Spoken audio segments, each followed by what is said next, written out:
Beautiful. Ah, the 4-3-2-1 in a nutshell. Left centre mid, pushing forward, playing a lovely pass into my right centre forward. The 4-3-2-1 YouTube, the best formation on FC24 with my overpowered custom tactics. You are going to want to use balance on the defensive style. I personally would stay well away from press after possession loss. One thing I will say though, for your cheapest and most reliable place to buy your FC24 coins, check out mmoexp.com. Link is down in the description below. Use the code WOLF at the checkout for 5% off your order. Pressure on heavy touch. I'm watching you. I've been using it a lot over the last kind of like 10 days, 2 weeks. It is good, but it really does drain your stamina a lot. Not as much as a press after possession loss, but pressure on heavy touch does drain your stamina a lot. That's why me personally, I would stay away from it, but it is good. So maybe if you are looking for a bit more of a pressure tactic, you can use that. But for me, I much prefer balanced. A balanced style where your team presses the ball to the middle of the pitch and your team shape is neutral. I just much prefer that, YouTube. I really do. I call it your absolute bread and butter. The defensive width, you are wanting to go a little more narrow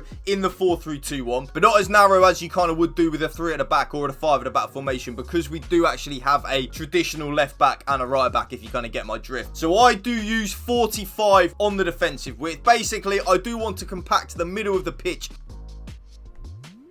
Nice. That's what I'm talking about, by the way. Going quite narrow with the defensive width. Really making us defensively solid. A little bit when we're defending, but at the same time, I do want my left back and my right back to still be able to cover wide to try and stop the byline meta abuse, which of course is still prominent in FC24, and you know what, it probably is going to be for the rest of the year. So that's why I only use 45 on the defensive width. You can go a little bit more narrow if you are struggling to defend, but just be aware if you do go really narrow that you are then giving your opponent the opportunity to abuse the byline meta. So that's why I really like the 45 width. I kind of call it like a happy medium G spot, if you know what I mean. We're kind of in that real good spot where we are narrow and compact, but we can still defend the byline abuse and the meta. The defensive depth, YouTube, is back. I'm so sorry. Yes, you probably know what I'm talking about. It's back if you watched yesterday's video. 71 depth, YouTube. That's what I'm using. It's back and it's better. I'm telling you right now, it's back and it's better than ever. It really is. It is so... There's that 71 depth, winning the ball nice and high up the pitch. Again, the 71 depth, winning the ball nice and high up the pitch. So overpowered at this moment in time. I cannot express to you how broken it is. So the 71 depth, if any of you don't know what it does, if you kind of didn't play FC24 a couple of months ago, it basically means when we lose the ball, our team will automatically press and automatically offside trap. But on the flip side, if you are using a pressure on every touch or press after possession loss, like I said at the start of the video, you will drain your stamina. But with the 71 depth, the game kind of doesn't register that you're using a pressure tactic, so you don't actually lose any stamina for it. It is so overpowered, YouTube, and it's back better than ever. So that is what I'm using there in that little holy trinity. Balanced on the defensive style, 45 on the width, 71 depth. The offense's build-up play and chance creation, of course, YouTube, is going to be balanced on the build-up play and then direct passing. Again, I'm not going to use anything different, though I will say this, actually. Yesterday, when I've been experimenting a lot trying to perfect this 4-3-2-1 before I bring the video out for you, which, of course, you're now seeing, hence why this video is going up. Long ball and direct passing is good. That is, I'm telling you right now, long ball and direct passing is good and is 100% a viable option if you want to use it, YouTube. I'm telling you right now, long ball and direct passing works and is good and is very effective. So maybe if you want to give that a try, let me know in the comment section down below. But for me, balance and direct passing, your absolute bread and butter. The offensive width, you are, again, kind of like with the defensive width, you are wanting to go a little more narrow. I much prefer it that way. I much prefer it when my left centre forward and my right centre forward are closer together. I just prefer that closer to my striker. So I have gone down only ever so slightly though, kind of exactly the same as the defensive width, 245 on the offensive width. This just means that my left centre forward and my right centre forward are closer to my striker, which means when they get the ball, there is easier passing lanes on, because I do get the width from one of my fullbacks anyway, which you will see. So that's why I really like the 45 width. It works and it is your bread and butter. Players in the box, 7. The way I look at that, YouTube, like I say in all my videos, the more players that we have in the box, the more likely we are to score a goal. But, and there is a little bit of a but with that, if you are someone that struggles defensively, lower the players in the box down from 7 to 6. It will kind of stop a lot of your attackers going forward, but you will still carry that attacking threat, and it just means that you'll be more defensively solid in the transition. So maybe give that a try. Let me know in the comment section down below if that does work for you. 2 corners and 2 free kicks like so. Custom tactics done. Let's get into the player instructions. You can probably guess what my striker is going to be on YouTube. The same in all of my custom tactics, especially in a 1 striker formation, even though this is kind of like a 3 striker formation. But in a formation in particular, like the 4-3-2-1 or a 5-4-1, when you only have 1 striker rather than 2, like you would have 2 in a 4-4-2, a 4-2-2 or something, definitely have that striker on stay central and getting behind.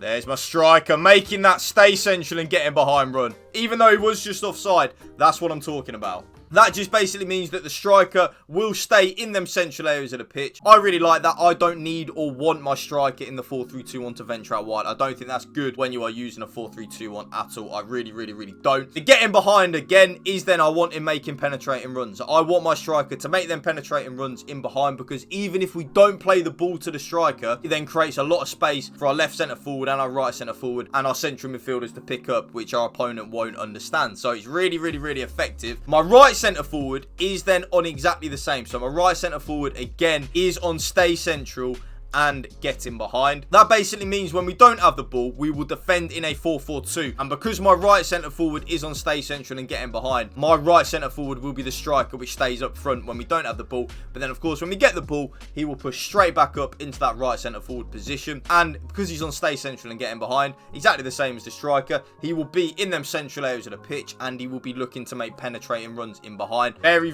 effective in the 4-3-2-1. That then brings us nicely onto the left centre forward. Now my left centre forward, like I said, we defend in a 4-4-2, so the only player instruction you are going to want to put on your left centre forward is come back on defence. That means that my left centre forward will tuck into that left midfield of a 4-4-2 when we don't have the ball, but then when we get the ball, he will push straight back up into that left centre forward position. Very overpowered, YouTube. Definitely use it. I've used it on the 4-3-2-1 for years, have done and always will. The left central midfielder. Now, this is where it gets a little bit interesting. My left central midfielder, I really like to attack with my left central midfielder. So because of that, I play with my left central midfielder on balanced attack, get into the box for cross, and cover centre. That means that my left central midfielder will make a lot of runs forward, kind of like in that number 10 shadow striker, support striker role. And because he is on getting to the box for cross as well, you will notice a lot with the left central midfielder of the 4-3-2-1 that I use. That left central midfielder will get a lot of goals and a lot of assists for you, because he's always in the box, always there to get the ball, to play the ball into the better players, or to shoot as well. Very overpowered. I love having my left central midfielder on getting to the box for cross and cover centre. Absolutely love it. The middle central midfielder, this player is a traditional number 6 CDM, halfback, anchor role, whatever you want to call it. Rodri for Manchester City, Boubacar Kamara for Aston Villa. That player is on stay back while attacking and cover centre.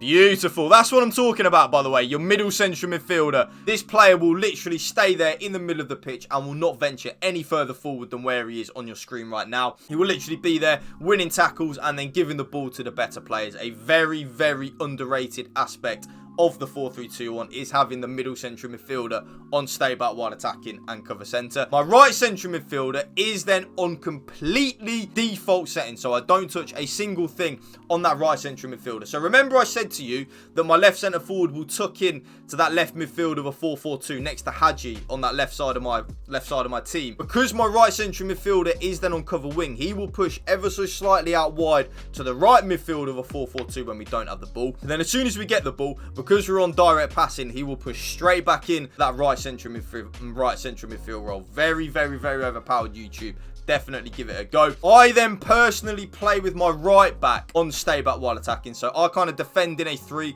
my right back and my 2 centre backs. And then my left back is the one that is on join the attack and overlap. So my left back will be making a lot of runs forward, joining the attack and on the overlap. It does not matter, YouTube, and I will say this now, it does not matter if you want to flip that. So if you want your right back to be the one joining the attack and on the overlap, that is absolutely fine.